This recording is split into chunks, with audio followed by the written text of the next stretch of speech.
Hello and happy Teach Me Tuesday. My name is Lisa. I'm an experienced NICU nurse educator here to give you another neonatal topic broken down for you, the bedside NICU nurse, to help you understand the work you do day in and day out. It is the first Tuesday of September, and spoiler alert, if you haven't looked ahead, there are 5 Tuesdays this month, which is awesome because September is NICU Awareness Month. So this gives us 5 opportunities to kind of dive into some things really specific to the NICU.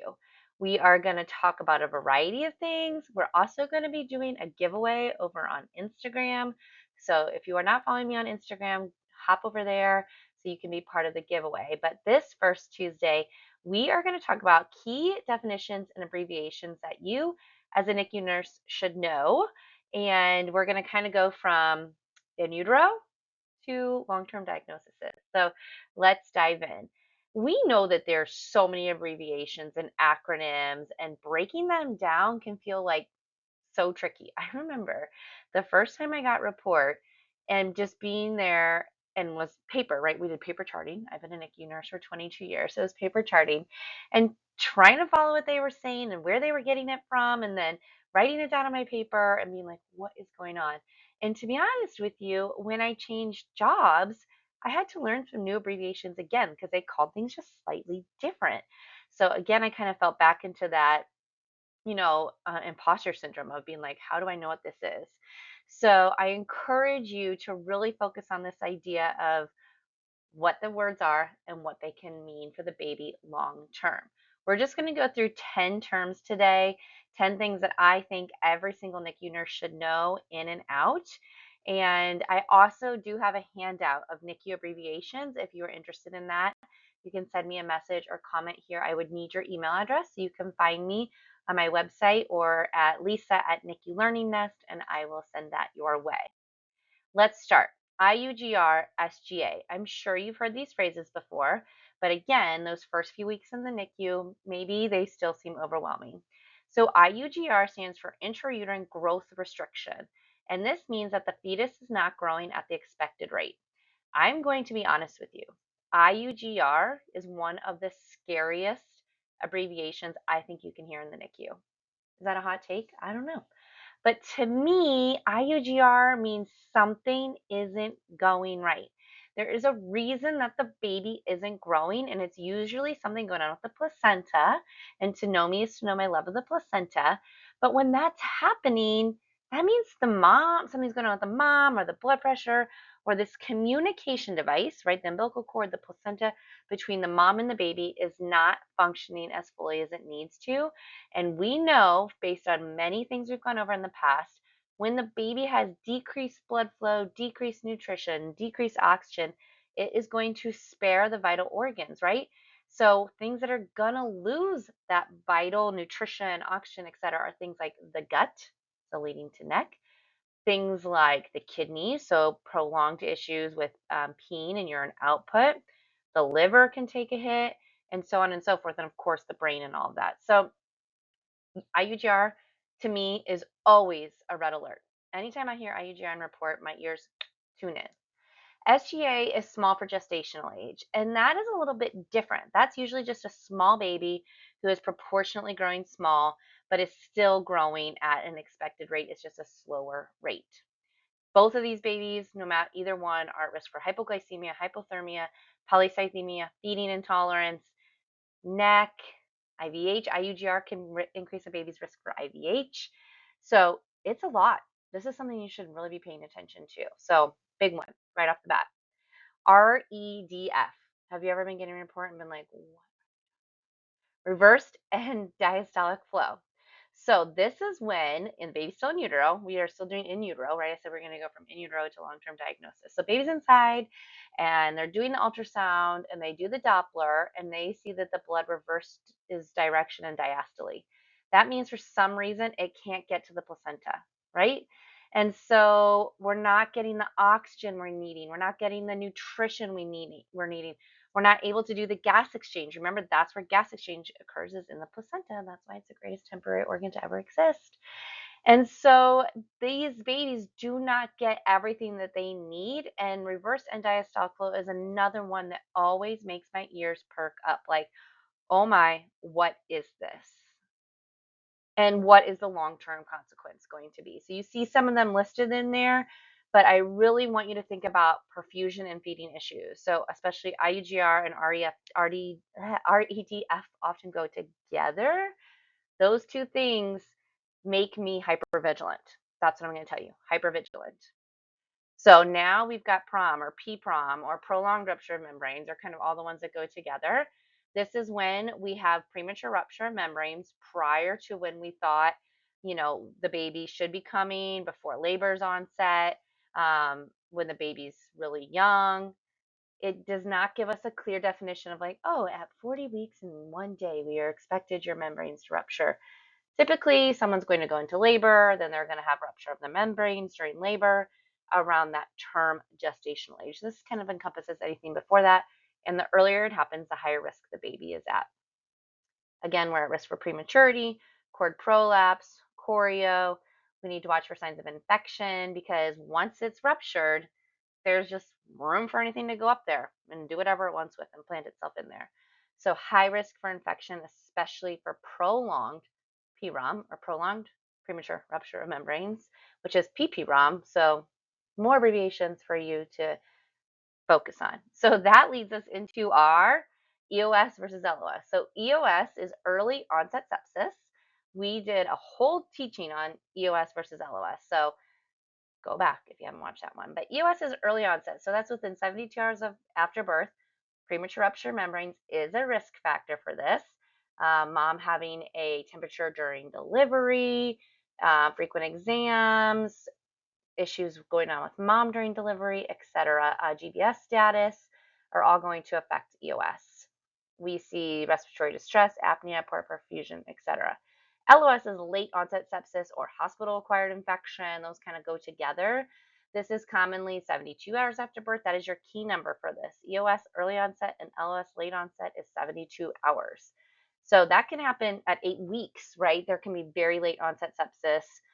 You can see some temperature instability, apnea and bradycardia, decreased urine output. That's often a sign that something's not going on well with the baby. So keep that in mind and really just think about that early onset sepsis we often are anticipating, right? We have a calculator. NICUs have calculators where we can say, oh, yeah, like if you had your membranes ruptured for this long, if mom had an infection, if mom had uterine tenderness, all these things are like, yep, we're going to put you on antibiotics. Whereas late onset sepsis, we're not usually anticipating and often can catch us off guard. So TCOMs, who's using TCOMs, right? Transcutaneous monitoring of your CO2. So this is a great thing that we use. We put a little heated probe on the baby's skin. It can tell us what's going on with their CO2 detection. Is it foolproof? Is it perfect? Absolutely not.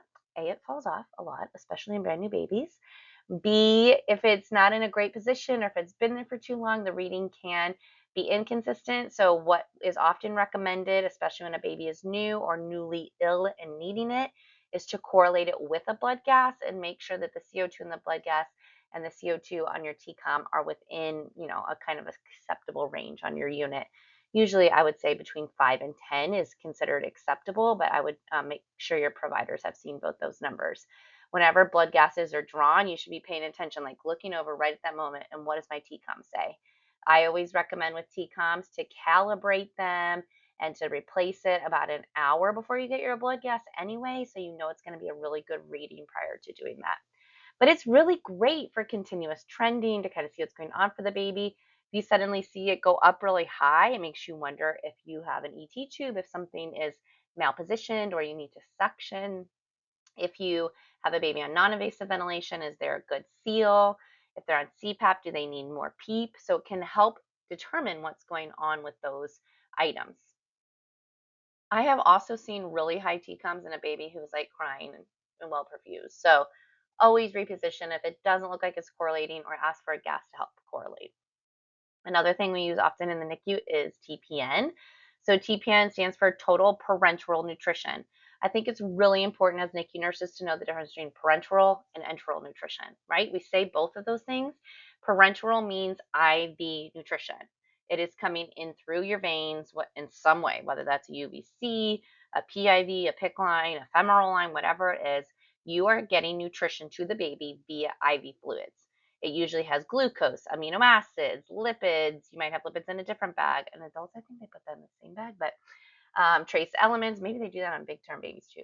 I don't know. I've always seen lipids in its own like syringe or bag if the baby's big.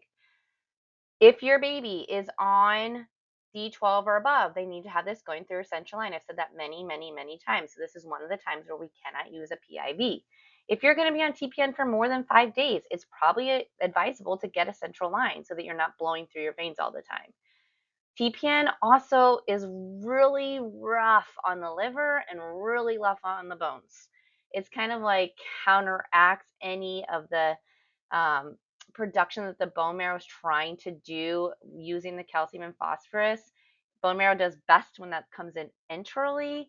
And so when we're only giving it parenterally, it just cannot do a great growth of the bone. So it's just really something to pay attention to. Babies that are on it long term can get metabolic bone disease, which is osteopenia. We used to call it rickets. We don't do that anymore. They can have fractures. So really paying attention to what's going on there. These babies may also have signs like, careful, my bones are fragile, move me slowly, etc. That's often comes with babies that are on prolonged TPN. Something we do to help counteract that is to use additives in their breast milk, such as HMF. So HMF stands for Human Milk Fortifier. There are multiple brands out there. You can get human milk fortifier from a company like Prolacta, or you can get cow's milk base from something like Similac or Enfamil. When I started, it was all powdered, and now it's all liquid. So it's sterile and it's acidified, and it's much better than it used to be. But preterm milk, especially if a mom is pumping after a baby's been around, alive for a while, isn't exactly enough for what the baby needs. They need more calories. In utero, in the third trimester, a mom gives like a surge of calcium and phosphorus and calories to the baby for growth.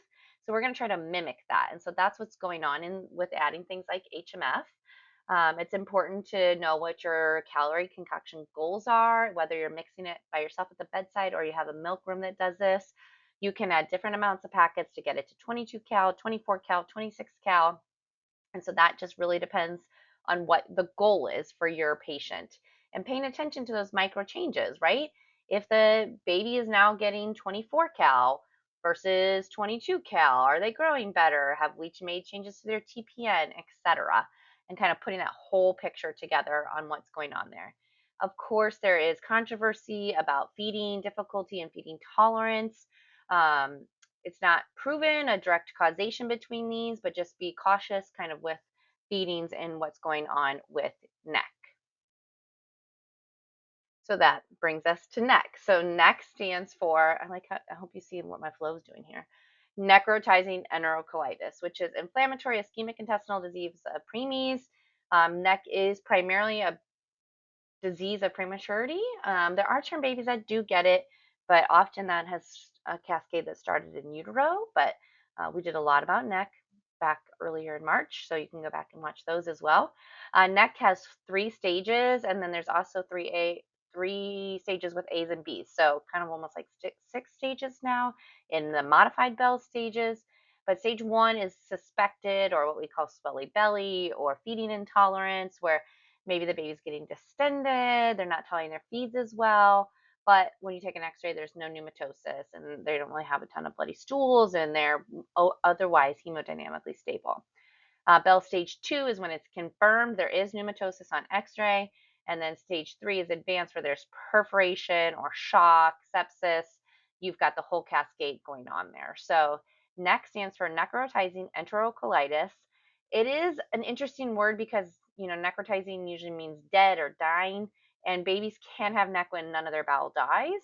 So I think that can be a point of confusion, and that's something that you would need to keep in mind if you're explaining this to parents.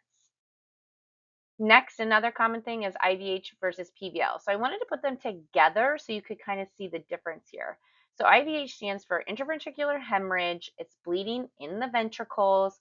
Primarily, again, happens in premature babies. It's graded 1 to 4, 1 and 2 often resolve on their own. If it's on one side versus both, it's usually the baby doesn't have as worse of side effects or long-term effects, I should say. And again, you're going to see, I don't know how well you can see these arrows, but here you're going to have this area where the white is, that's the blood in the ventricles. So we don't want to see that when we go in there. And if a baby is has an intraventricular hemorrhage, you may be getting increased cranial ultrasounds, which is another thing you might have an abbreviation for, which is CUS, cranial ultrasound. Additionally, infants can have something called PVL, which is periventricular leukomalacia. And this is white matter injury due to ischemia. And term babies can have this. And I've seen this actually happen in babies that had some kind of prolonged delivery or they were stuck in utero where there was decreased blood flow and oxygen to the area. And so it caused that, or chronically experienced that in utero. So this can also then become cystic. So you can have PVL or cystic PVL. And those are an extension of one diagnosis. So those cyst formations, which you can see further down here, are just kind of a worse sign that the PVL is getting worse. Periventricular leukomalacia, again, can have very minimal effects depending on long-term side effects, depending on exactly where it is and how much is going on. These babies often require some therapies. Both of these can be at risk for cerebral palsy, so that's something to keep in mind and to help parents understand. ROP, to know me is to love me, to know how much I hate doing this skill as a NICU nurse. ROP checks. I don't like it. I put contacts in my own eye. I don't know what to tell you. But ROP stands for retinopathy of prematurity. Again, this is a diagnosis of prematurity. There's abnormal retinal vessel growth in premature babies, usually from high oxygen exposure. So something that we do because it's so good for the babies, but we can't overdo it because it will damage the way that their eyes are growing. I am not an ROP expert. I'm going to tell you that. But these are the stages. I've heard a lecture about this in one of my places of employment 3 times by the same doctor. And by the third time, I was kind of like, okay, I think I'm getting it.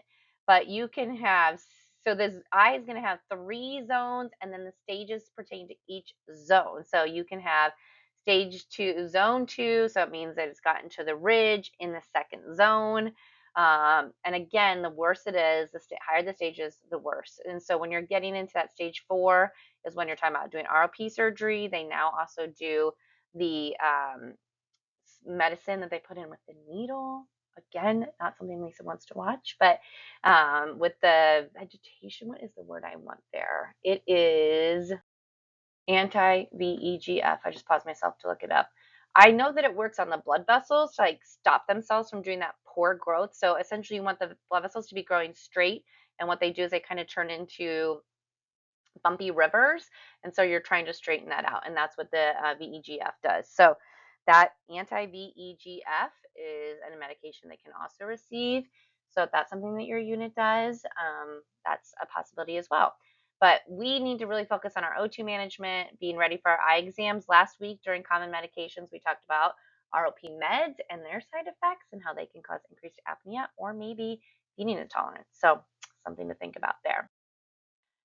So if we think abbreviations are overwhelming, can you imagine what this is like for parents? So I caution you to use too many abbreviations when you are doing any education or updates for parents. Try to explain it as best you can. I even might say, has anyone talked to you about retinopathy of prematurity or maybe ROP, right?